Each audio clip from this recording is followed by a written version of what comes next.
ఈరోజు వరల్డ్ వైడ్గా గ్రాండ్గా రిలీజ్ అవుతున్న దేవరా మూవీ ఎలా ఉంది?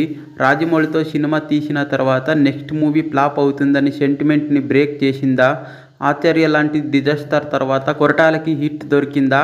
6 ఏళ్ల తర్వాత సోలో హీరోగా వస్తున్న ఎన్టీఆర్కి హిట్ దొరికిందా లేదా? ఇప్పుడు చూద్దాం. ముందుగా స్టోరీ విషయానికి వస్తే, సముద్రం చుట్టూ నివసిస్తున్న జనాలను రౌడీలు దోచుకుంటూ ఉంటారు. అలాగే సముద్రంలో ఉండే కొన్ని విలువైన సంపదను దోచుకోవాలని చూస్తారు. అలాంటి వాళ్లను ఆపాలని చూసిన దేవర 2 ఏళ్లుగా కనిపించడు. మరోపక్క భయస్థుడైన వర ఎలా ధైర్యవంతుడు అయ్యాడు? దేవర కనిపించకుండా ఏమయ్యాడు? అసలు ఆ మిస్టరీ ఏంటి అనేది సినిమా చూసి తెలుసుకోవాల్సిందే. మూవీ స్టార్టింగ్లోనే కొంచెం ఇంట్రెస్టింగ్గా స్టార్ట్ అవుతుంది.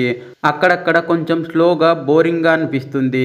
కానీ ఉన్నంతలో మంచి ఎలివేషన్స్, ఐ ఇచ్చే మూమెంట్తో ఫస్ట్ హాఫ్ ముగిసి సెకండ్ హాఫ్ పై కొంచెం అంచనాలు పెరుగుతుంది. సెకండ్ హాఫ్ కూడా ఇంట్రెస్టింగ్గా స్టార్ట్ అయ్యి అక్కడక్కడ బోరింగ్ లాగా అనిపించిన హీరో ఎలివేషన్ సీన్లో, యాక్షన్ సీన్లతో ఎంటర్టైన్గా సాగి క్లైమాక్స్ పర్వాలేదు అనిపిస్తుంది. ఇక ఎన్టీఆర్ అయితే 2 రోల్స్లో అదరగొట్టాడనే చెప్పాలి. ముఖ్యంగా ఎలివేషన్ సీన్లో అయితే ఫ్యాన్స్కి గూస్ బంప్స్ తెప్పిస్తుంది. ఈ సీన్లకి అనిరుద్ధ్ ఇచ్చిన బ్యాక్గ్రౌండ్ స్కోర్ నెక్స్ట్ లెవెల్కి తీసుకెళ్తుంది. జాన్వీ కపూర్ చాలా గ్లామర్గా ఆకట్టుకుంటుంది. కొరటాల ఇంకొంచెం బెటర్గా డిజైన్ చేసి ఉంటే బాగుండేది అనిపిస్తుంది. ఇంకా ఆచార్య ఇచ్చిన షాక్ నుండి కోలుకోలేదేమో అనిపిస్తుంది. మొత్తానికి మూవీ అయితే ఒకసారి చూడొచ్చు.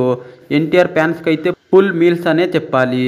నార్మల్ ఆడియన్స్కి అయితే యావరేజ్ సినిమా అనిపిస్తుంది. మరి సినిమా మీరు చూసి ఉంటే ఎలా అనిపిస్తుందో కామెంట్ చేసి చెప్పండి.